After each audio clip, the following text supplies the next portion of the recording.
Bismillahirrahmanirrahim. Alhamdulillahirabbil alamin. Shalatu wassalamu ala sayyidina Muhammadin wa ala alihi wa sahbihi ajma'in. Amma ba'du, faqad qala al-Imam al-Ghazali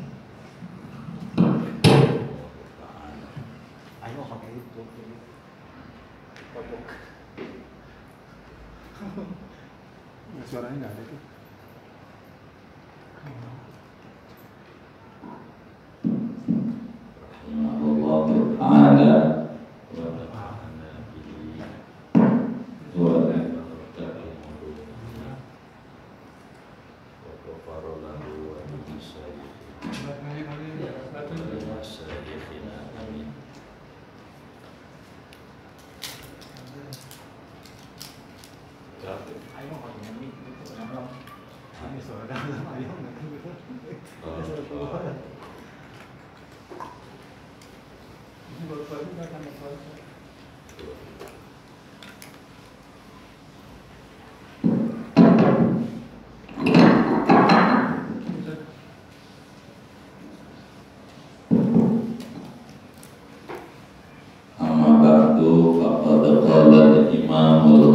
Ta'ala rahimahullahu ta'ala wa nafa'ana bihi wa bi barakati ulumihi wa ghafara lahu wa li masyayikhihi wa li masyayikhina amin.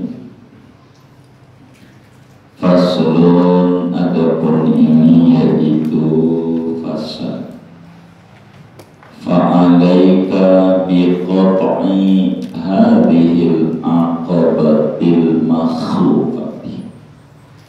Fa'alaika, maka lazimkan olehmu, biqat'i, dengan menempuh ini tahapan yang ditakuti.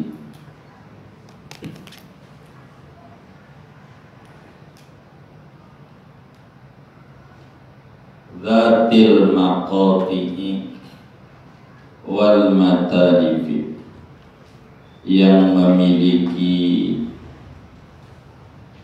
segala yang memutuskan dan segala yang membinasakan. Fi ghayatit taharruzi, pada sangat menjaga diri.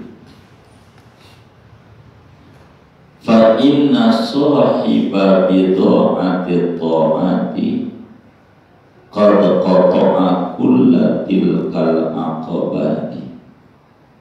Maka sesungguhnya orang yang mempunyai barang-barang ketaatan, perbekalan ketaatan, qad qata'a, yaitu sungguh telah menempuh oleh dia kullatil kal aqabati, akan semua itu tahapan-tahapan yang disebutkan. Wa tahammala tilkal masyaqqati, dan menanggung ia akan itu kepayahan-kepayahan.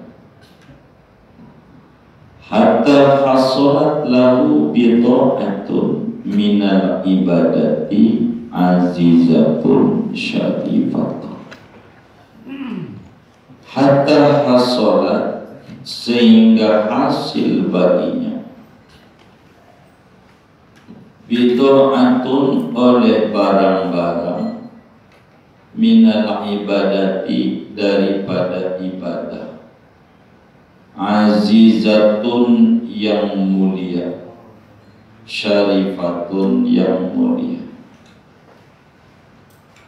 Fa innahu la yakhafu ala bid'atihi tilka illa fi hadhil aqabah. Maka sesungguhnya dia yang mempunyai barang-barang itu tidak takut oleh dia atas barang-barangnya yang demikian itu ketaatan, illa fi hadhil aqabati, kecuali takutnya pada ini tahapan, ini tanjakan.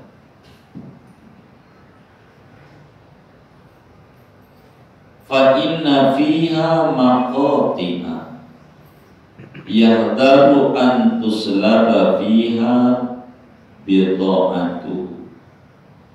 Fa inna fiha, maka sesungguhnya di dalam ini tanjakan, ini tahapan, maqati'a, ada beberapa pemutus begal, yahdaru, yang takut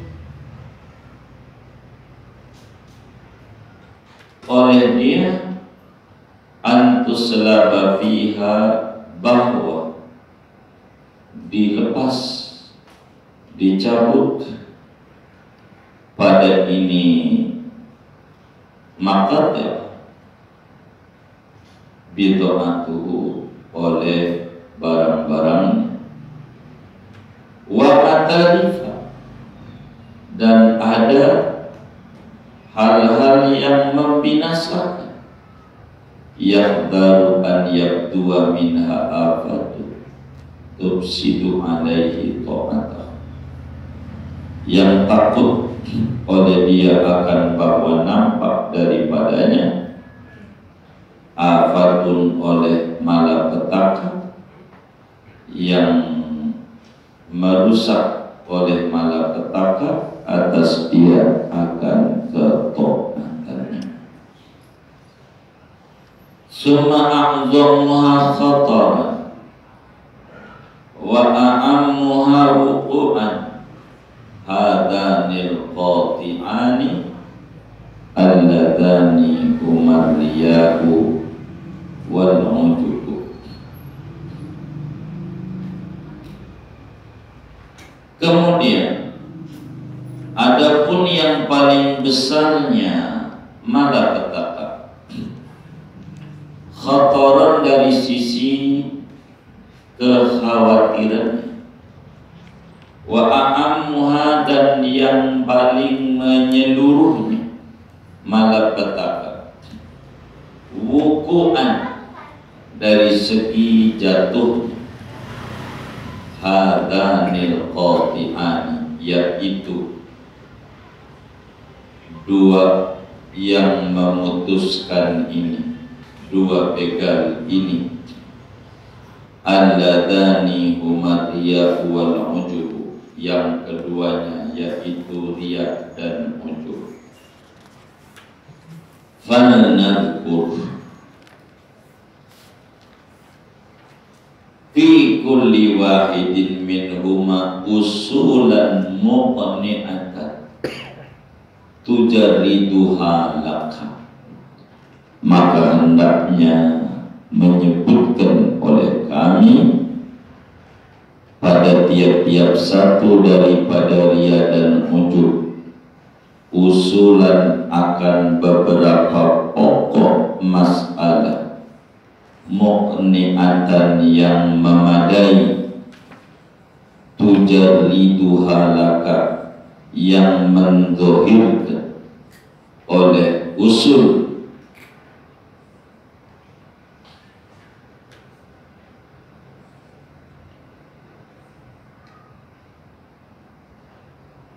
tujarriduha laka, yang mendohirkan. Nun ya, nun apa tak? Tak, nun ya, iya tuh nun.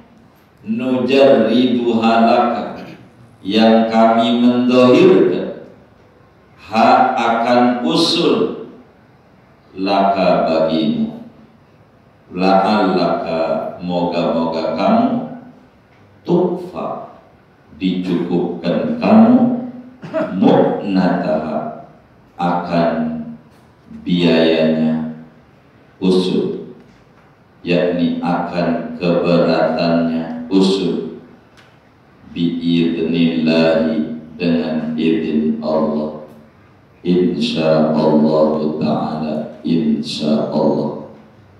Wallahu a'lam bishawab. Segini.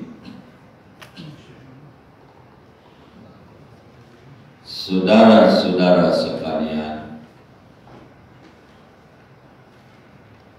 hal yang paling penting bagi seorang manusia sesudah dia ada di jagat raya ini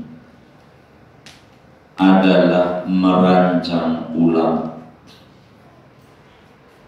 memikirkan kembali untuk apa Tuhan hadirkan dia di jagat raya ini, dari mana dia berasal dan bakal kembali kemana dia.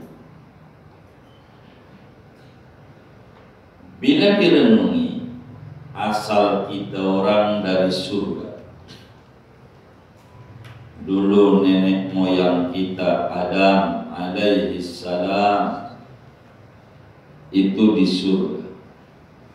Nabi Allah Adam di surga bersama nenek kita Siti Hawa alaihi salam di surga dulu.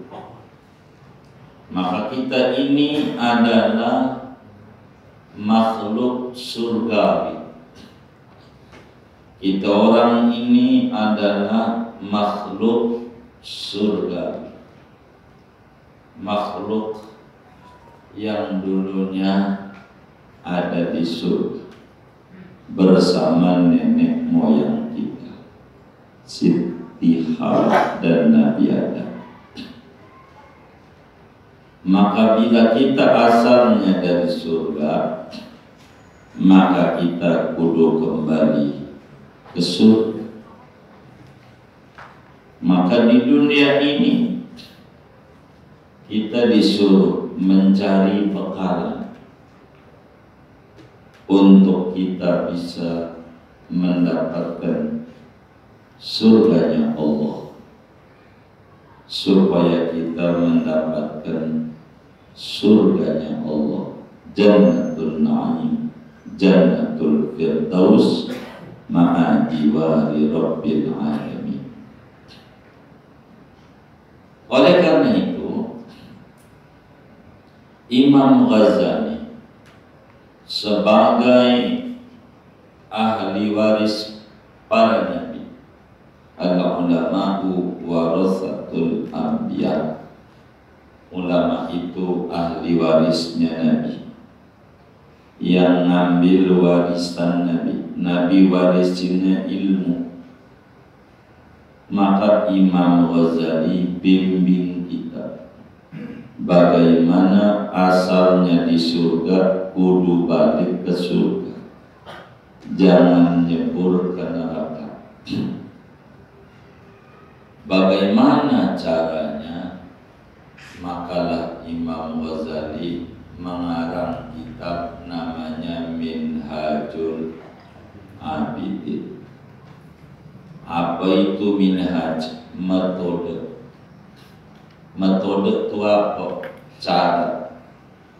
Cara itu apa? Kiat-kiat. Jadi kiat-kiat orang yang beribadah supaya sampai ke surganya Allah. Minhajul Abidin ila jannati Rabbil Alamin. Kiat-kiatnya. Apa itu kiat-kiat? Resepnya, supaya kita orang bisa nyampe ke surga. Dikaranglah kitab terakhir yang dikarang oleh Imam Ghazali, namanya Minhajul Abidin, nuntun kita biar kita bisa nyampe surga. enggak bahagia di dunia doang. Dan kata Imam Ghazali, surga itu kayak gunung. Surga itu kayak puncak gunung.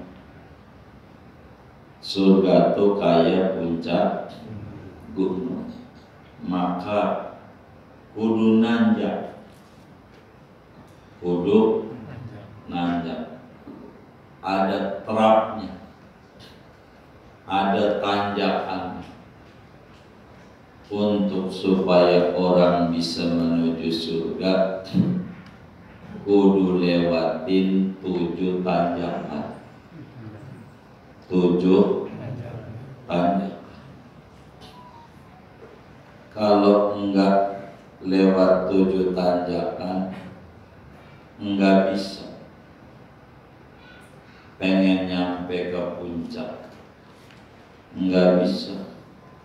Kalau kagak lewat 7 tanjakan.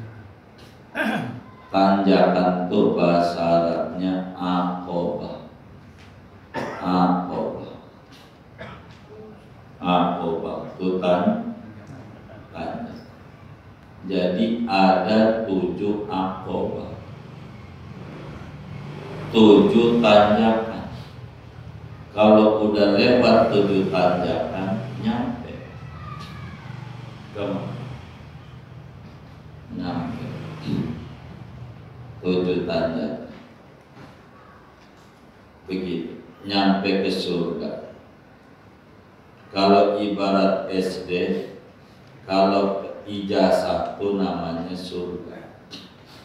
Ijazah SD itu namanya surga. Ada 6 tanjakan kalau SD. Ada 6. Kelas 1 namanya tanjakan 1, kelas 2 tanjakan kudu 6. Begitu kalau ibarat. Orang untuk menuju surga kudu lewatin 7 tanjakan. Kalau surga itu mau kita anggap seperti gunung. Jadi resep menuju surga itu ada 7 tahap. Ada 7 tahap. Langit aja ada 7 langit, 7 lapis. Ada 7 tahapan. Kudu dinikmati tahapan-tahapan ini. Kudu ada 7. Dan malam hari ini kajian kita sudah tahapan ke-6. Jadi tinggal sekali lagi masuk surga semuanya. Gitu. Udah 6. Masalahnya ngajinya loncat-loncat pulang ke Semedo. Ini masih bolong. Tapi ada 7 tahapan menuju surga. Tahapan pertama di awal ngaji tahun berapa ya? 2006. 14 tahun. Lama.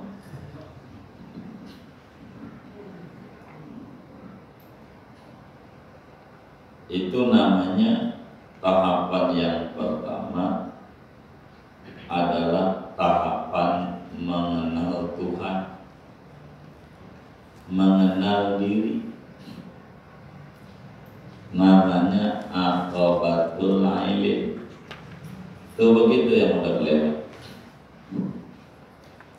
Tahapan ilmu, tahapan mengenal Tuhan,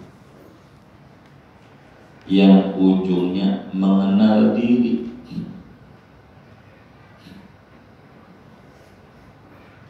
Jadi mengenal diri itu tahap pertama. Ketika kita kenal Allah dengan wujud kita bahwa hebat Allah, kita sadar bahwa Tuhan itu suci. Kita mau orang kotor, yang kotor tak boleh dekat sama yang suci. Tuhan itu agung, kita mau orang hina, orang hina tak boleh dekat dengan orang agung. Begitu seterusnya.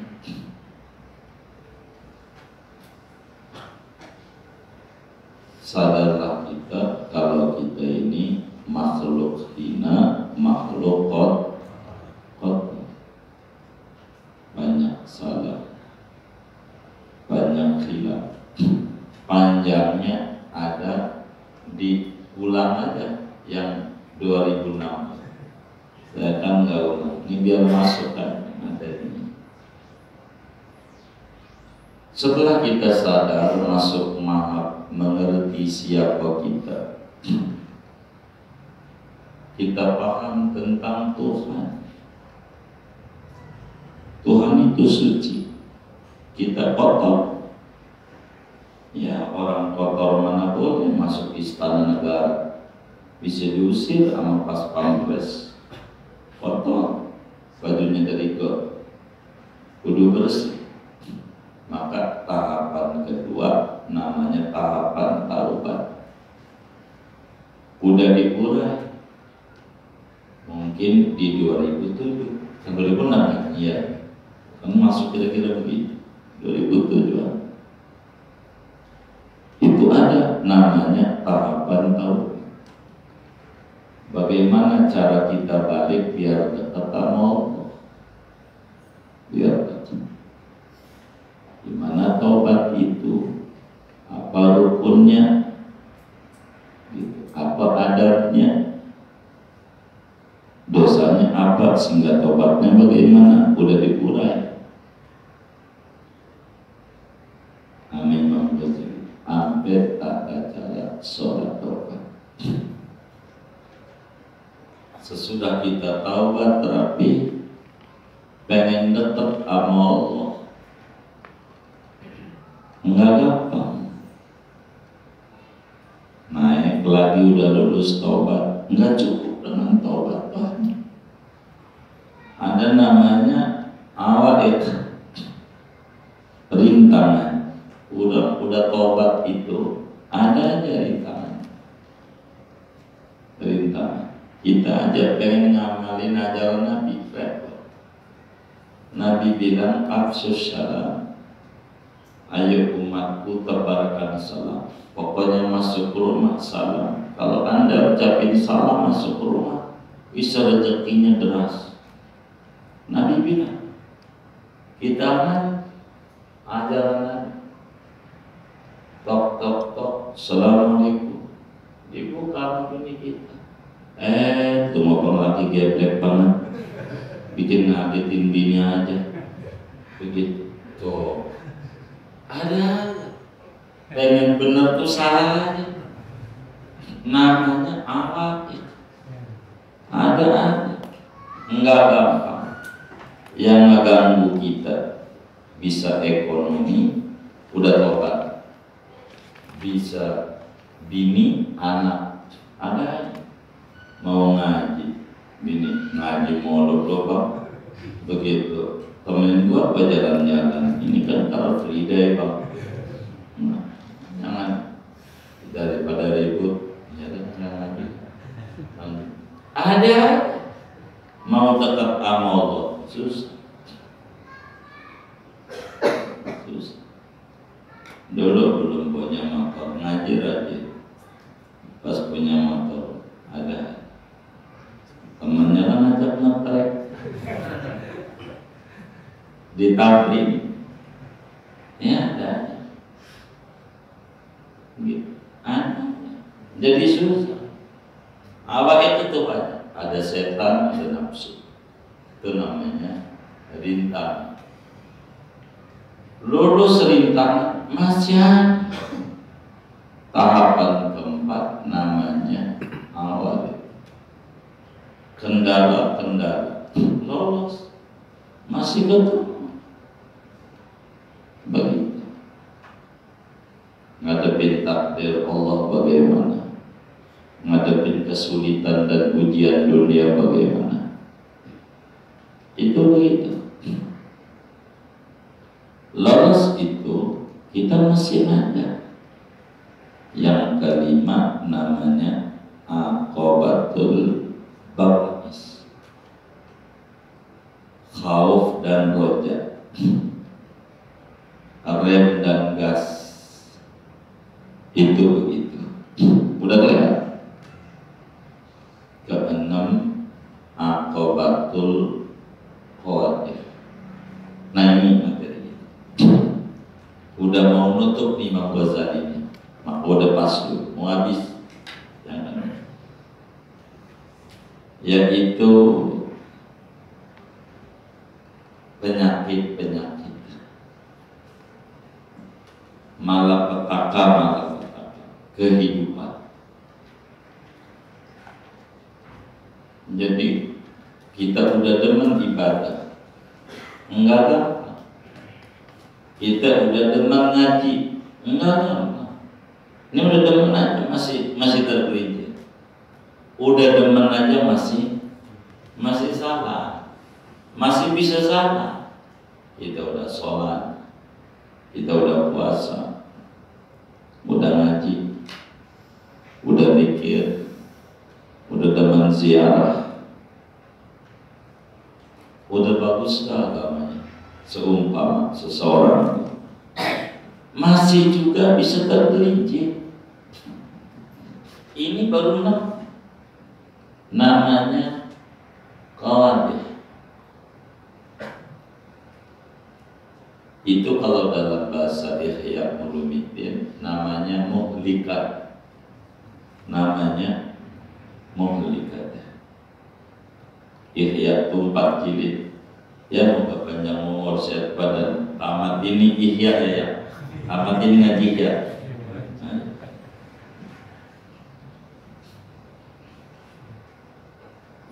Itu begitu saudara. Kendalanya bisa sombong, bisa dengki, bisa riya, bisa ujub, bisa ngeluh, bisa ngegerutu, macam-macam. Itu namanya khawatir. Itu udah ibadah. Nah, malam hari ini akan mengadakan pendekatan supaya kita bisa menghindari itu, akan diurai satu demi satu hal-hal yang membinasakan kita. Karena itu kata Imam Ghazali, fasl fa'alaika biqat'i hadhil aqabatil makhufah. Saudaraku seiman sekeyakinan, begitu kata Imam Ghazali, upayakan olehmu dengan penuh kesungguhan untuk menempuh tanjakan demi tanjakan supaya nyampe ke puncak keimanan, wusul kepada Allah, dapetin surganya Allah, supaya ke sana. Dan itu tahapan demi tahapan yang mengerikan itu. Dari mulai tahapan 1, 2, 3, 4, 5, 6 ini, mau tidak mau kudu ditempuh, kudu dijalani oleh seorang salik. Salik itu penempuh jalan menuju akhirat. Namanya salik. perilakunya namanya suluk.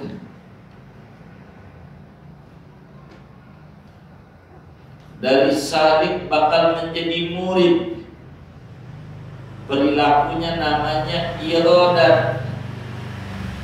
Untuk menjadi murad, begitu.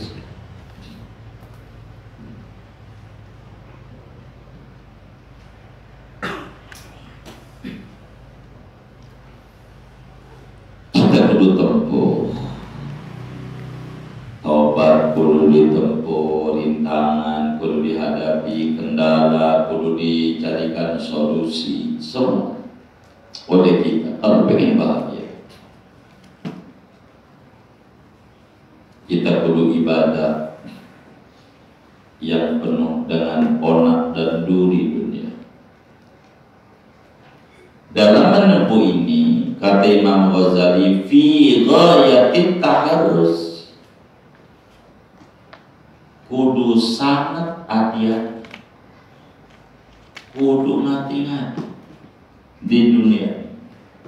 Jangan sembrono, ngati-ngati aja bisa disalahin, bisa juga kecebur, itu udah ngati-ngati, apalagi sembrono. Maka di dalam menempuh tahap demi tahap itu, kita kudu penuh kehati-hatian.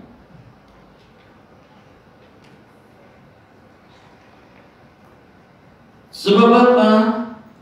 Fa inna sahiba bid'ati ta'ah qad qata'a kulla tilkal aqabat wa tahammala kal masyaqq hatta hasulat lahu bid'atun minal ibadati azizatun syarifah.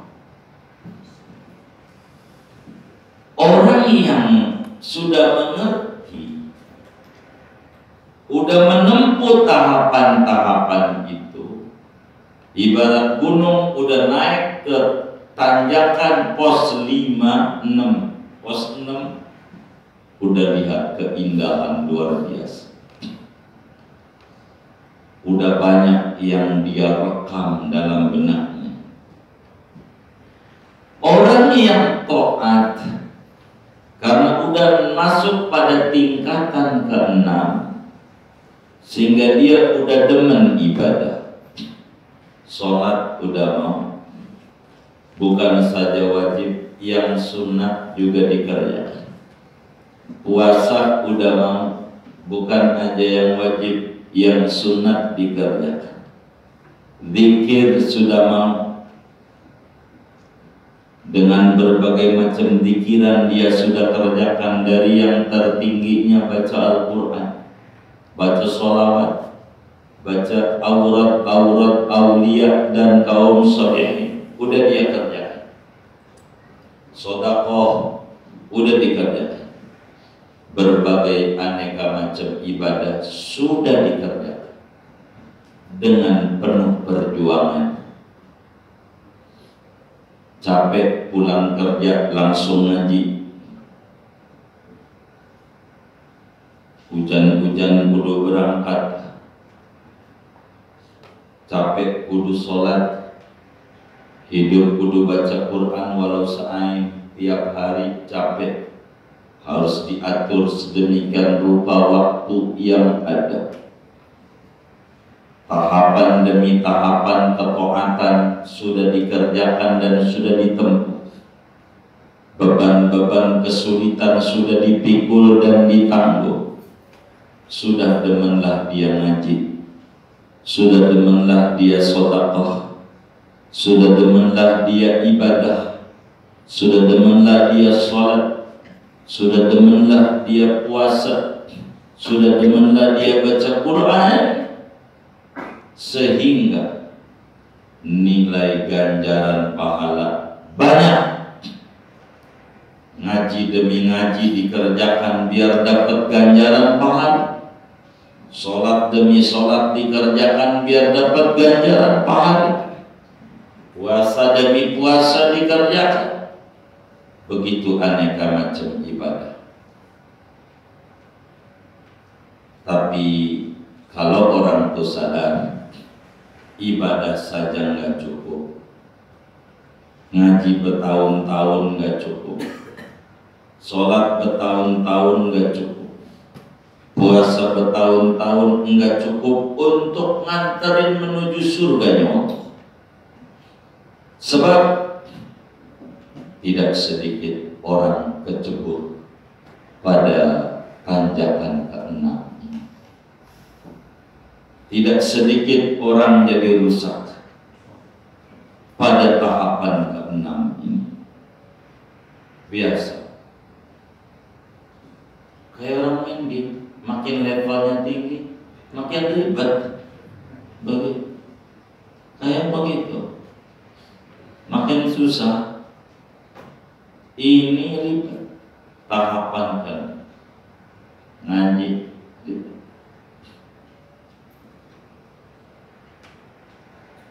Ganjaran udah banyak, bisa habis. Ibarat ngumpulin duit dari 1.000, 2.000 dia kumpul, hampir alhamdulillah wa syukurillah di tabungannya miliaran. Bank BNI, BCA, apalagi itu, Bank DKI, apa Mandiri, apa banyak. Duitnya banyak. Sampai adalah dia 20 miliar. Akhirnya nyalon dewan di tahapan 6 nyalon habis. Padahal ngumpulin lah nyalon dewan. Yang lain naik kursi, dia naik puun. Naik puun gara-gara apa?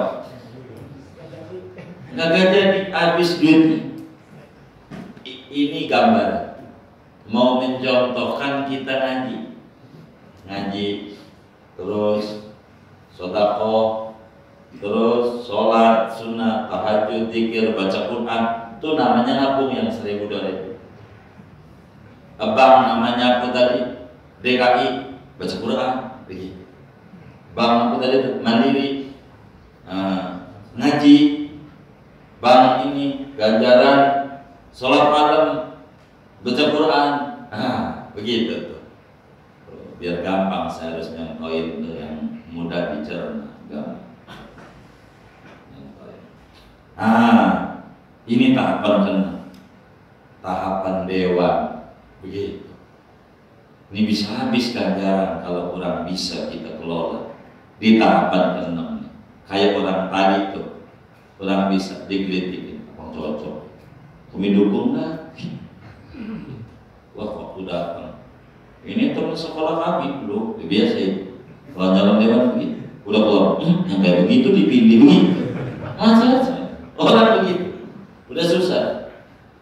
Akhirnya udah dapat tuh ganjaran. Kata Imam Ghazali, fa innahu la yakhafu ala bid'ati tilka illa bi yadil aqaba. Orang tuh gak perlu takut kecuali pada tahapan ke-6, tanjakan ke-6 ini yang repot. Sebab di sini banyak begal-begalnya. Di sini banyak bencoleng-bencoleng yang khawatir ganjaran yang banyak itu bisa dirampok jadi habis. Di sini banyak hal yang menggelincir, yang akhirnya ibadah itu bisa habis.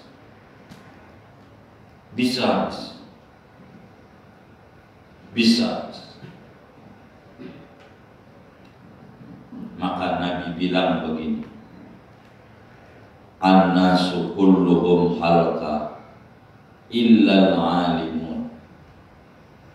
Yang namanya manusia itu bakal sengsara. Semuanya manusia sengsara. Kata orang sudah manusia, mana manusia? Yang Anda punya mana? Itu manusia. Begitu.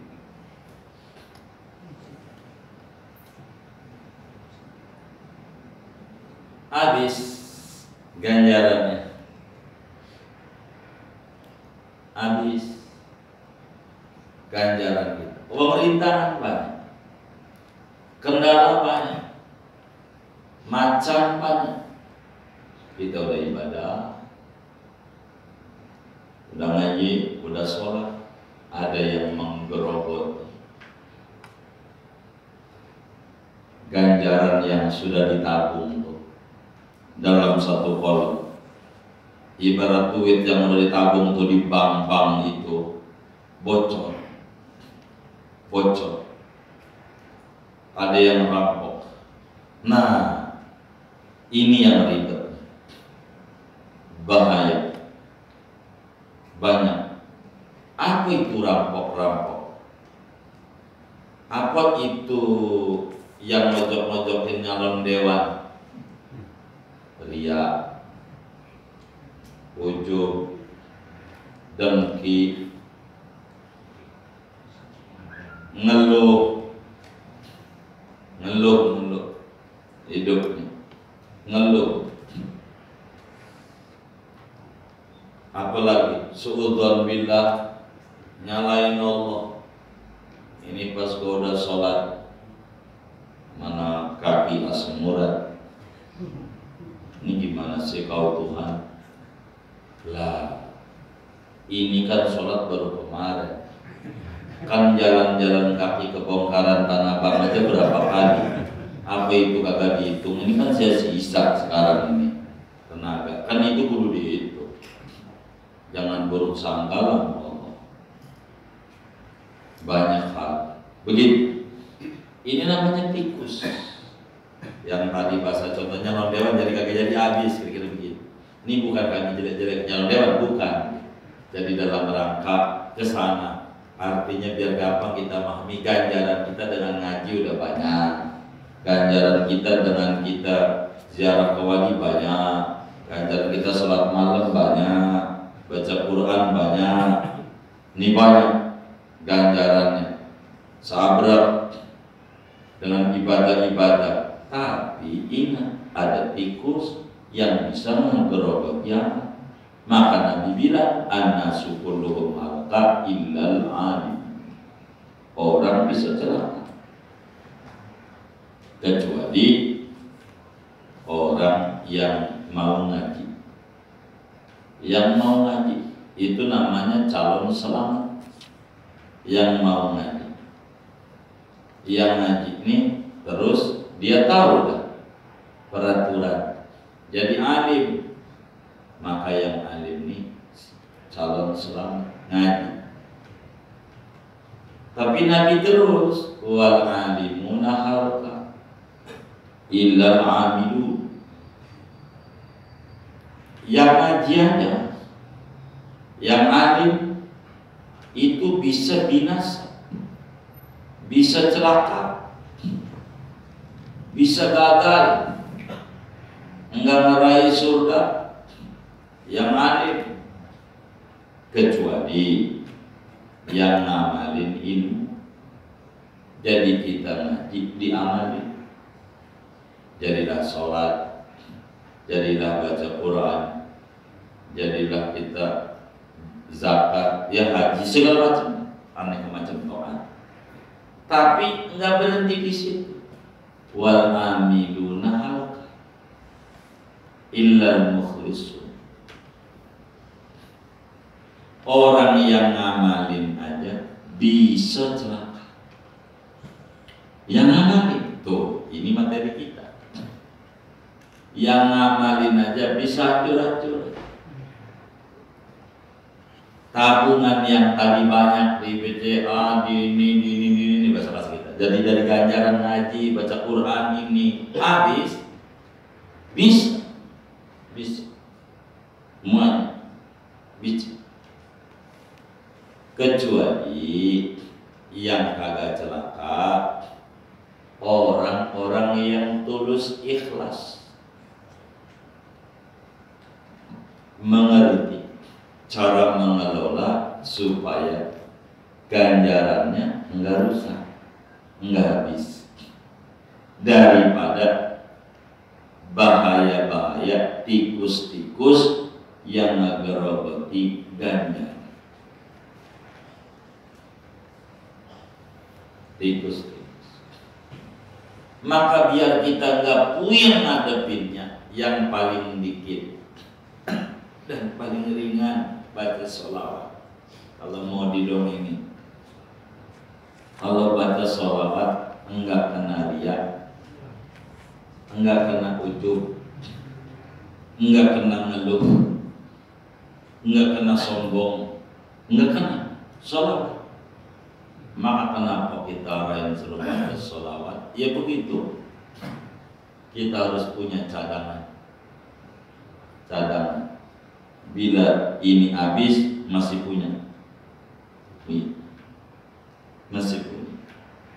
Kan yang bikin puyeng bukan coronanya, cicilan. Bener nggak? Kalau punya cadangan kan nggak puyeng. Masalahnya punya cadangan, ini corona nggak bisa habis. Bingung juga dia. Nah, itu yang jadi kendala. Nah, cadangan yang paling bagus sholawat. Bener. Tapi sebelum kita sholawat, apa yang bisa ngabisin dongki? Orang ngaji kalau pengen tinggi derajatnya, jangan dongki. Itu kalau pengen tinggi, wis bakal tinggi derajat. Siapa? Tinggi. Mualim Syafi'i Adami aja pesannya begitu. Kalau ente pengen tinggi baru buangin dongki dia. Tinggi. Mualim buang aja. Pertama, belah. Jangan tuh, karena itu kunci. Itu namanya bisa tinggi. Kalau kita qori, kalau pengen tinggi, jangan riya. Tukang main hadroh, apa tuh, maulid, jangan riya.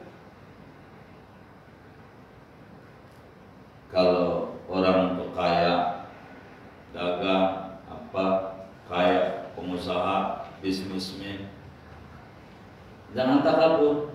Itu penyakitnya. Mungkin kalau kita jadi pejabat, jangan lupa darat. Itu aja. Oh, namanya hubulja. Itu ada dia tuh bagian-bagian. Penyakitnya ini begini, penyakitnya ini. Nah ini nih, namanya tikus. Namanya tikus. Iya. Kalau kita ngaji, jangan zalim nomor dulu. Wis tinggi derajat.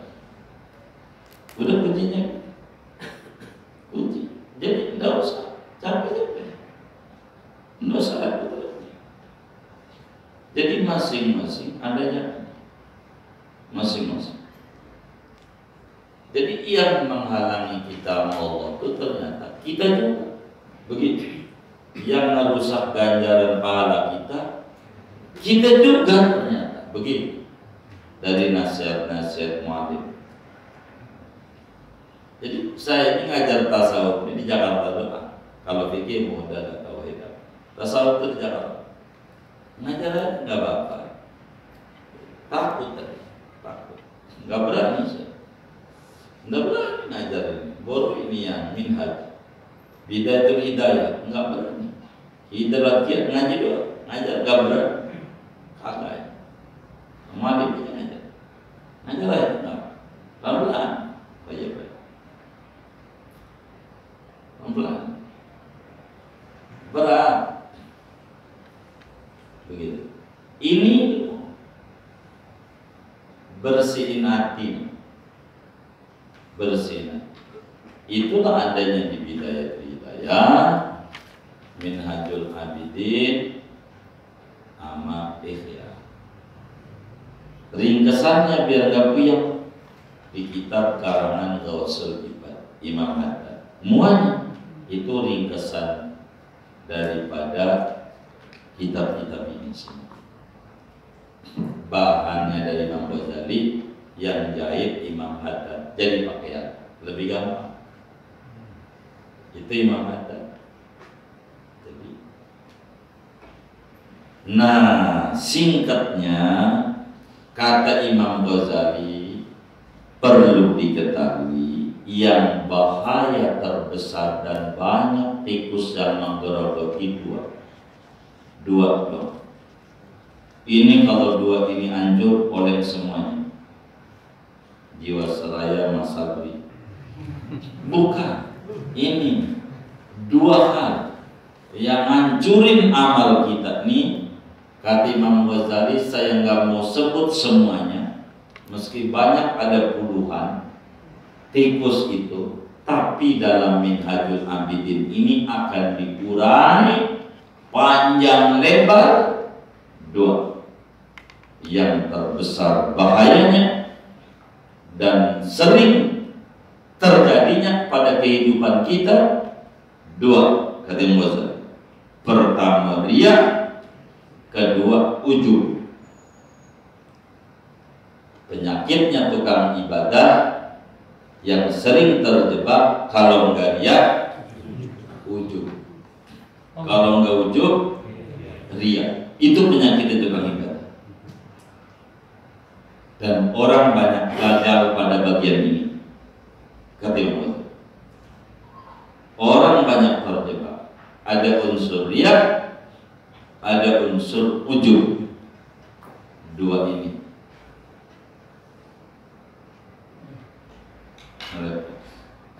Orang kayak gua nih, biar gua nggak punya, masih sedekah walaupun 1.000 perak. Udah keren banget. Udah gila. Nggak kayak dia. Kayak kagak tuh. Udah masa tinggi aja deh. Itu bisa ya. Orang mau kayak gua, rakyat, begitu, nggak kayak dia pejabat, kayak begitu, bejat, kayak gitu. Itu ujub, ya. Begitu ujub, gitu. Orang kayak gua, biar kata gua masih kerja, gua ngaji, lo mau udah pensiun, nah, kalau ngaji kakak, kerja kakak, mengapain? Nah, jadi ada macam-macam, ada ria, ada pamer, macam-macam. Pengen dinilai orang, pengen jadi macam-macam. Ngaji daripada di rumah diomelin bini mulu, mendingan ngaji. Jadi enggak lompat begitu. Jadi ini nih yang bikin jebol kita punya tabungan, begitu. Yang bikin jebol kita punya ganjar. Kata Imam Ghazali, karena saya mau kupas atu demi atu, saya akan jelaskan bagaimana kiat-kiat menghindari supaya jangan kejebak riya, supaya jangan kejebak ujub, supaya jangan stres ngadepin riya, ngadepin ujub. Bagi Anda yang sudah ibadah, begitu nanti bakal saya jabarin, kata Imam Ghazali, dengan paparan-paparan yang memadai, jelas. Begitu. Apa riya? Apa sebab-sebab riya? Di mana orang terjebak riya? Begitu. Di mana orang terjebak ujub? Ini nggak bisa. Ujub kalah sendiri bisa, riya kalah sendiri nggak bisa. Riya itu adanya di orang lain. Kalau bahasa orang di luar rumah, itu riya ketemu. Ujub adanya di dalam rumah, lagi sendiri, malu, baca Quran. Gue udah keren, ini dalail, bisa 3 hari khatam sekarang. Nggak kayak lu, baca ngaji udah lama, masih seminggu sekali. Gue udah 3 hari, udah keren. Di rumah, udah, itu nggak ada orang-orang. Emang hebat gue, hebat gue. Begitu, tuh nggak ada temennya, nggak ada siapa itu. Tuh dalam rumah, ujub bisa, walaupun sendiri. Kalau riya nggak bisa, kalau sendiri kudu ada orang lain. Kalau riya, maka orang yang di tengah hutan nggak bakalan riya. Riya sama siapa? Sama macan, kan nggak mungkin. Iya, itu riya.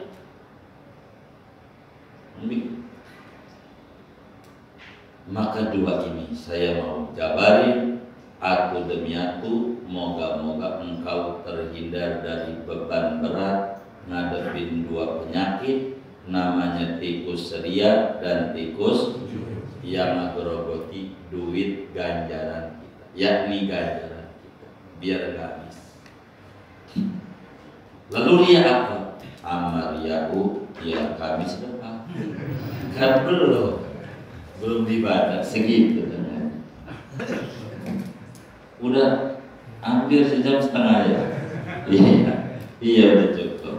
Amariyahu belum dibaca. Ntar Amariyahu kita udah ria atu demi atu, selesai ria bakal pada ujung. Habis ujung berarti sudah terakhir akobatus syukur. Tahapan ketujuhnya terima kasih. Kalau kita udah ngerti terima kasih sama Allah, udah cukup. Orang yang terima kasih itu udah cukup. Kurang lebih demikian.